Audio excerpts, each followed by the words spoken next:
Hello everyone, welcome to ZR classes 4.0। बच्चों, आज हम पढ़ेंगे क्लास 10 यूपी बोर्ड के साइंस के बहुत ही महत्वपूर्ण ऑब्जेक्टिव क्वेश्चन जो हमारे एग्जाम की दृष्टि से बहुत ही ज्यादा महत्वपूर्ण हैं। इसलिए जितने भी हमारे क्लास 10 के स्टूडेंट हैं वो इस वीडियो को लास्ट तक जरूर देखें। तो चलिए शुरू करते हैं हमारा आज का पहला क्वेश्चन। हमारा पहला क्वेश्चन है आज का, मनुष्य में विरक एक तंत्र का भाग है जो संबंधित है। हमारा इसका ऑप्शन है, ऑप्शन ए है हमारा पोषण, बी है हमारा श्वसन, सी है हमारा उत्सर्जन और डी है हमारा परिवहन। बच्चों, हमें बताना है इसमें विरक कौन से तंत्र का एक भाग है। तो इस क्वेश्चन का हमारा राइट आंसर क्या हो जाएगा, ऑप्शन नंबर सी, यानी कि विरक जो है उत्सर्जन का क्या है, एक मुख्य अंग है। ठीक है, अब हमारा उत्सर्जन समझ लीजिए होता क्या है। उत्सर्जन क्या होता है, शरीर से अपशिष्ट पदार्थ यानी कि जितने भी हमारी बॉडी के अंदर वेस्ट मटेरियल होते हैं उसको हमारी बॉडी से बाहर निकालना क्या कहलाता है, हमारा उत्सर्जन कहलाता है। यानी कि वेस्ट मटेरियल को बॉडी से बाहर निकालना क्या कहलाता है, उत्सर्जन कहलाता है। ठीक है, तो हमारा इसमें जो विरक होता है वो क्या होता है, हमारा मुख्य उत्सर्जी अंग होता है। उसमें एक क्वेश्चन और पूछ लिया जाता है, यानी कि हमारे उत्सर्जन तंत्र में क्या होता है, विरक की संख्या कितनी होती है। तो विरक की संख्या कितनी होती है, हमारी दो, यानी कि हमारी बॉडी के अंदर क्या होते हैं, दो विरक यानी कि किडनी पाई जाती हैं। ठीक है, अगर जोड़ी में पूछे तो एक जोड़ी। ठीक है, वो एक क्वेश्चन और आता है इसमें कि हमारे विरक का आकार कैसा होता है। तो विरक का आकार हमारा कैसा होता है, सेम के बीज की तरह। ठीक है, विरक का आकार क्या होता है, सेम के बीज की तरह होता है। और विरक जो होता है हमारा 10 सेंटीमीटर क्या होता है, लंबा होता है। ठीक है, 6 सेंटीमीटर क्या होता है, चौड़ा होता है। ठीक है, ये भी बात हमें क्या करना है, ध्यान रखना है। इससे अलावा श्वसन से एक क्वेश्चन और पूछ लेता है, यानी कि ये पूछता है, यानी कि मुख्य श्वसन अंग हमारा कौन सा है। तो श्वसन अंग पूछे तो हमारे क्या हो जाएगा इसमें बच्चों, श्वसन अंग हमारा हो जाएगा इसमें फेफड़े। अगर श्वसन अंग पूछे मुख्य तो क्या हो जाएगा उसका, फेफड़े। ठीक है, ओके, चलो चलते हैं नेक्स्ट क्वेश्चन पे। हमारा नेक्स्ट क्वेश्चन है हमारा, मनुष्य के मुख गुहा में कितने जोड़ी लार ग्रंथियां पाई जाती हैं। अब लार ग्रंथियां हमारी कितनी पाई जाती हैं, ऑप्शन नंबर ए है हमारा 1 यानी कि एक, बी है हमारा 2, सी है हमारा 3 और डी है हमारा ऑप्शन नंबर 4 यानी कि डी है हमारा 4। तो हमारे मनुष्य में यानी कि मुख गुहा में कितनी लार ग्रंथियां पाई जाती हैं, इसका राइट आंसर क्या हो जाएगा हमारा, 3 जोड़ी। ठीक है, मनुष्य के अंदर क्या होती है, 3 जोड़ी लार ग्रंथियां पाई जाती हैं। बच्चों, लार ग्रंथियों का काम क्या होता है, लार ग्रंथियों का काम क्या होता है, हमारा लार को स्त्रावित करना। ठीक है, यानी कि ये क्या करता है, लार को स्त्रावित करता है। एक क्वेश्चन और होता है कि लार में हमारे कौन सा एंजाइम पाया जाता है। ठीक है, तो लार में जो पाया जाता है हमारा कौन सा एंजाइम पाया जाता है, टाइलिन एंजाइम पाया जाता है, जिसको हम एमाइलेज भी बोलते हैं। ठीक है, जो हमारे लार का हमारी बॉडी के अंदर क्या काम होता है, लार हमारे मुंह के अंदर पाई जाती है और इसका काम क्या होता है, भोजन, यानी कि जो हमारी बॉडी के मुंह के अंदर क्या होता है, भोजन, उसको चिकना बनाना। ठीक है, जिससे हम क्या करते हैं, उस भोजन को निगल पाते हैं। ठीक है, तो इसमें हमारे इसमें क्वेश्चन का आंसर क्या हो जाएगा हमारा 3, यानी कि मुख गुहा में कितनी जोड़ी लार ग्रंथियां पाई जाती हैं, हमारी 3 जोड़ी लार ग्रंथियां पाई जाती हैं। चलिए नेक्स्ट चलते हैं हम नेक्स्ट क्वेश्चन पर। नेक्स्ट क्वेश्चन है हमारा क्वेश्चन नंबर 3, एक वयस्क मनुष्य के कितने दांत होते हैं। ठीक है, अब इसमें हमें बताना है कि वयस्क मनुष्य में कितने दांत होते हैं। ऑप्शन ए है हमारा 28 28, बी है हमारा 30 यानी कि 30, सी है हमारा 32 32 और डी है हमारा 34। तो हमारे वयस्क मनुष्य में बच्चों दांत कितने होते हैं हमारे, इसका राइट आंसर क्या हो जाएगा, 32। ठीक है, यानी कि वयस्क मनुष्य में कितने दांत होते हैं, हमारे 32 दांत होते हैं। अगर पूछे बच्चों में कितने दांत होते हैं, यानी कि बच्चों में दूध के दांत कितने होते हैं, तो वो कितने होते हैं हमारे 20। ये भी ध्यान रखना है बच्चों, दूध के दांत क्या होते हैं, जो क्या होते हैं, परमानेंट नहीं होते हैं, यानी कि टूट कर गिर जाते हैं, उसके बाद क्या आते हैं, हमारे परमानेंट दांत आते हैं। ठीक है, इसके अलावा एक क्वेश्चन और आता है इसमें हमारा, हमारे मनुष्य में दांतों की संख्या कितनी होती है। हमारे दांत कितने प्रकार के होते हैं, हमारे दांत जो होते हैं हमारे 4 प्रकार के होते हैं। कौन कौन से होते हैं, कृंतक, दूसरा होता है हमारा रत्नक। ठीक है, तीसरा होता है हमारा अग्र चवरड़क, चवरड़क, अग्र चवरड़क और चौथा होता है हमारा खाली चवरड़क। यानी कि मनुष्य के अंदर कितने प्रकार के दांत पाए जाते हैं, 4 प्रकार के दांत पाए जाते हैं, जिनका काम क्या होता है, भोजन को कुतरना। ठीक है, काटना, पीसना, इनका काम क्या होता है ये, ठीक है। तो ये ध्यान रखना है। इस क्वेश्चन का राइट आंसर क्या हो जाएगा हमारा 32। वयस्क मनुष्य में कितने होते हैं? 32 दांत होते हैं, ठीक है। नेक्स्ट क्वेश्चन है हमारा मनुष्य में नेक्स्ट क्वेश्चन है हमारा मनुष्य में पाचन की क्रिया शुरू होती है, यानी कि डाइजेशन जो होता है वो कहाँ से शुरू होता है? ऑप्शन ए है हमारा छोटी आंत, ठीक है, छोटी आंत से, बी है हमारा अमाशय से, सी है हमारा मुख गुहा से, और डी है हमारा क्या? बड़ी आंत से। इसके ध्यान से करना है बच्चों, इस पाचन से क्वेश्चन एक जरूर पूछा जाता है, ठीक है। तो हमारा इस क्वेश्चन का राइट आंसर क्या हो जाएगा बच्चों? पाचन क्रिया शुरू कहाँ से होती है हमारी? पाचन जो शुरू होता है हमारा मुख यानी कि मुख गुहा से हमारा क्या होता है? शुरू होता है। अब मुख गुहा में क्या होते हैं? हमारे दांत होते हैं जो क्या करते हैं? भोजन को चबाकर क्या करते हैं? यानी कि चबाकर क्या करते हैं? हमारे बॉडी के अंदर भेजते हैं। उसके बाद भोजन कहाँ जाता है? हमारा ग्रास नली में, ग्रास नली के बाद क्या जाता है? अमाशय में, अमाशय के बाद छोटी आंत, छोटी आंत के बाद बड़ी आंत में चला जाता है, ठीक है। तो इसका आंसर हो जाएगा हमारा ऑप्शन नंबर सी, मुख गुहा में, ठीक है। अब और समझ लीजिए बच्चों, छोटी आंत, एक क्वेश्चन और पूछा जाता है कि छोटी आंत का साइज कितना होता है, यानी कि छोटी आंत कितने मीटर लंबी होती है, ठीक है। जो हमारी छोटी आंत होती है बच्चों वो कितनी होती है? हमारी 6.5 से 7 मीटर क्या होती है? लंबी, ठीक है। ये ध्यान रखना है, छोटी आंत जो होती है वो हमारी कितनी होती है? 6.5 से 7 मीटर क्या होती है? लंबी। दूसरा क्वेश्चन आता है हमारी बड़ी आंत की लंबाई कितनी होती है? हमारी 1.5 से कितनी होती है? 2 मीटर लंबी। अब ये ध्यान रखना बच्चों, छोटी आंत जो होती है वो बड़ी होती है और बड़ी आंत जो होती है वो क्या होती है? हमारे साइज में छोटी। ये क्यों होती है? क्योंकि हमारी छोटी आंत जो होती है वो क्या होती है? पतली होती है, इसी कारण वो क्या होती है? हमारी बॉडी में लंबी होती है। और जो बड़ी आंत होती है वो क्या होती है? चौड़ी होती है, जिसके कारण उसकी लंबाई क्या होती है? कम होती है, ठीक है। नेक्स्ट हमारा ये ध्यान रखना बच्चों, एक क्वेश्चन मैंने आपको बता ही रखा है पहले कि मुख गुहा में यानी कि कौन सा एंजाइम पाया जाता है? तो लार में यानी कि मुख गुहा के अंदर हमारी लार होती है, लार में कौन सा एंजाइम पाया जाता है? मैंने बता ही दिया है पहले, टाइलिन एंजाइम पाया जाता है, ठीक है। ओके, नेक्स्ट चलते हैं हम नेक्स्ट क्वेश्चन पे। नेक्स्ट क्वेश्चन है हमारा इसका, मानव श्वसन तंत्र में होता है, यानी कि जो हम सांस लेते हैं उसमें क्या क्या होता है, ठीक है।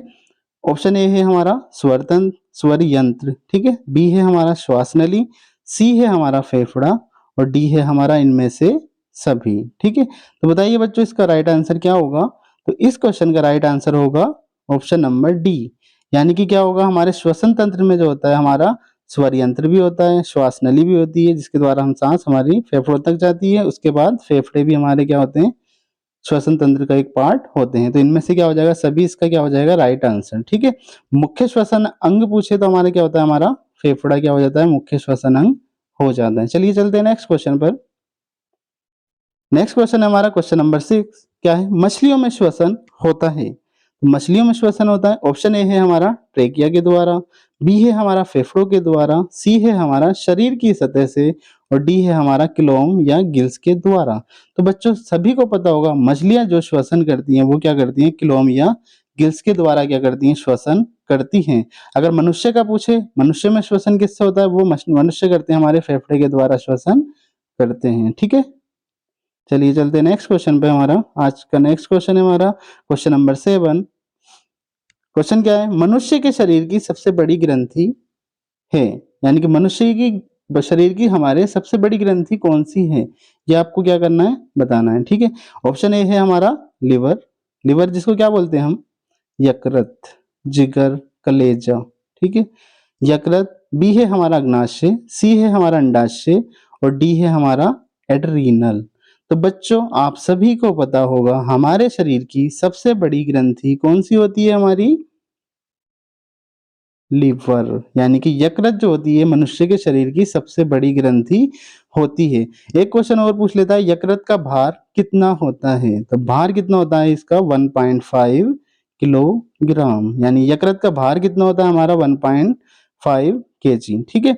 अब ये क्या करता है? यकृत हमारे शरीर में बनने वाली जितने भी हानिकारक व विषैले पदार्थ होते हैं उनको क्या कर देता है? ये नष्ट कर देता है, ठीक है, यानी कि उनको किल कर देता है, ठीक है।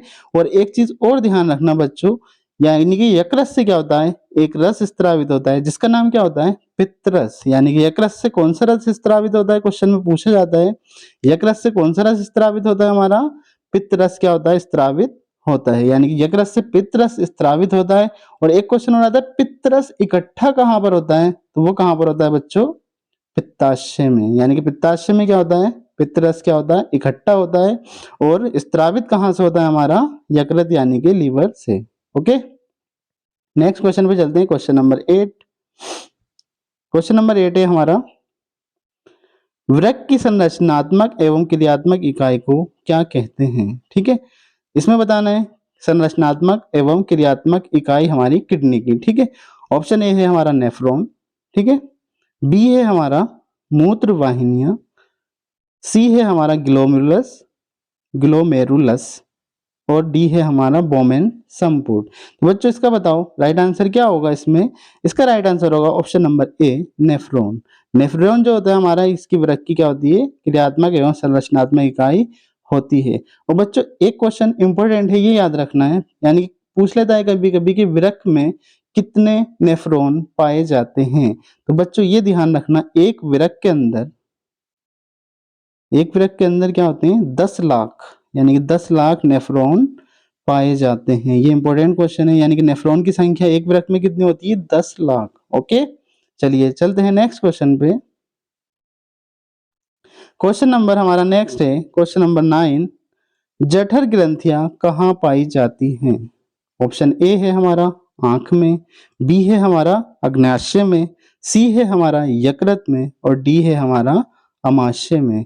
तो सभी को पता होगा जठर ग्रंथियां जो होती है वो कहाँ पाई जाती है, हमारे अमाशय के अंदर पाई जाती हैं। ठीक है, अब जठर ग्रंथियां का काम क्या होता है, जठर ग्रंथियों का काम क्या होता है, जठर रस को स्त्रावित करना। ये ध्यान रखना बच्चों, जठर ग्रंथियां क्या करती हैं, जठर रस को क्या करती हैं, स्त्रावित करती हैं। ठीक है, अब जठर रस में क्या क्या पाया जाता है बच्चों, ये भी ध्यान रखना है। क्या पाया जाता है, HCl यानी कि हाइड्रोक्लोरिक अम्ल। ये क्या होता है, बहुत ही महत्वपूर्ण होता है इसके हमारे पाचन में। ठीक है, ये इस HCl का काम क्या होता है, हमारा हमारी बॉडी में HCl का काम क्या होता है, यानी कि उस भोजन को गलाना, यानी कि जितने भी हमारे कठोर पदार्थ होते हैं हमारे बॉडी के अंदर जाते हैं, उसको क्या कर देता है, ये गला देता है। ठीक है, जठर रस के अंदर क्या पाया जाता है, हमारा HCl, लाइपेज और पेप्सिन एंजाइम पाए जाते हैं। ठीक है, नेक्स्ट हमारा यकृत, मैंने बता दिया सबसे बड़ी ग्रंथि हमारी कौन सी होती है, यकृत होती है। ठीक है, चलिए चलते हैं नेक्स्ट क्वेश्चन पर, क्वेश्चन नंबर 10। क्वेश्चन यही है हमारा, क्या है, शरीर की सबसे बड़ी ग्रंथि कौन सी है। अभी भी करा रखा है मैंने, उसमें क्या था, लीवर दे रखा था, इसमें क्या होगा हमारा यकृत, यानी कि उसमें इंग्लिश में दे रखा था, इसका ऑप्शन हमारा थोड़ा चेंज कर दिया है।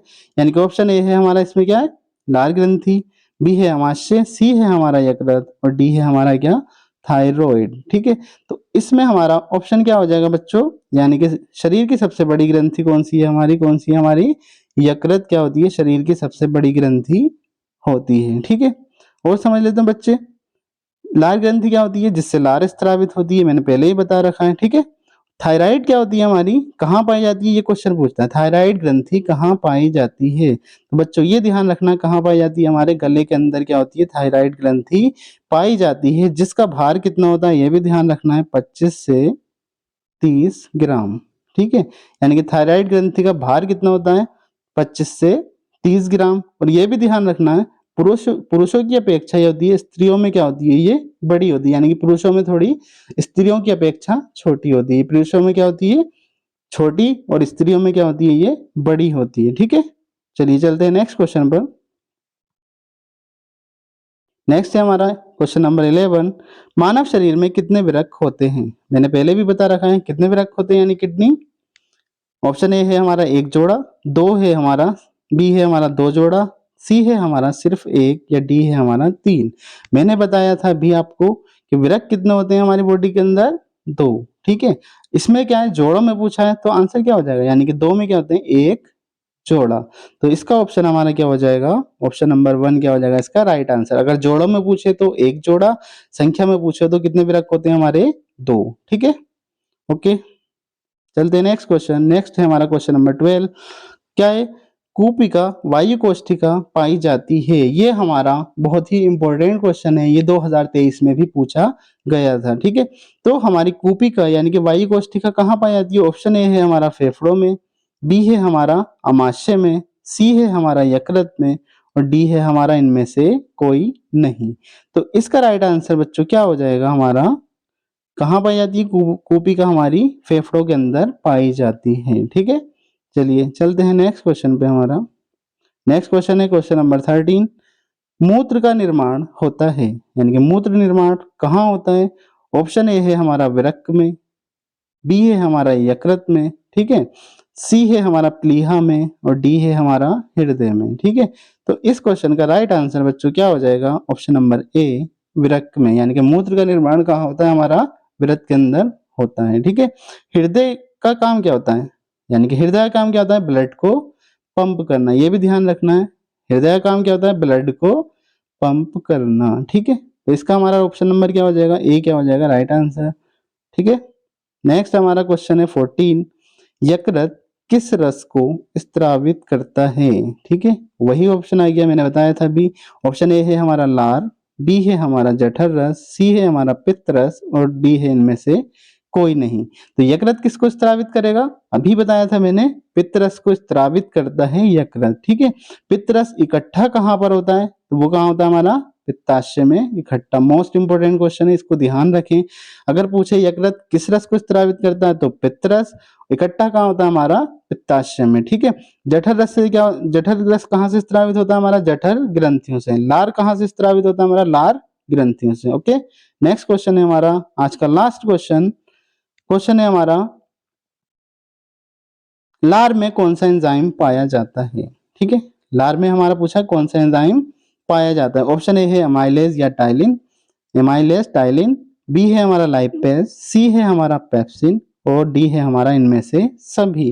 तो बच्चों ये बहुत इंपॉर्टेंट क्वेश्चन है, इसे जरूर ध्यान रखिए। ठीक है, और बोर्ड में आ सकता है 2024 में। ठीक है, तो इस क्वेश्चन का हमारा राइट आंसर क्या हो जाएगा? लार में जो एंजाइम पाया जाता है कौन सा पाया जाता है बच्चों? एमाइलेज या टॉयलिन एंजाइम। ठीक है, जो हमारे दो हैं ये लाइपेज और पेप्सिन, ये कहाँ पाए जाते हैं? हमारे आमाशय के अंदर पाए जाते हैं। ठीक है, ठीक है, आई होप ये वीडियो आपको सही लगी होगी। अगर आपको वीडियो अच्छी लगी है तो इस वीडियो को शेयर करें, चैनल को सब्सक्राइब करें और आगे और वीडियो के लिए हमें क्या करें? कमेंट्स में रिकमेंड करें कि किस टॉपिक की वीडियो आपको चाहिए। ठीक है, thanks for watching this video.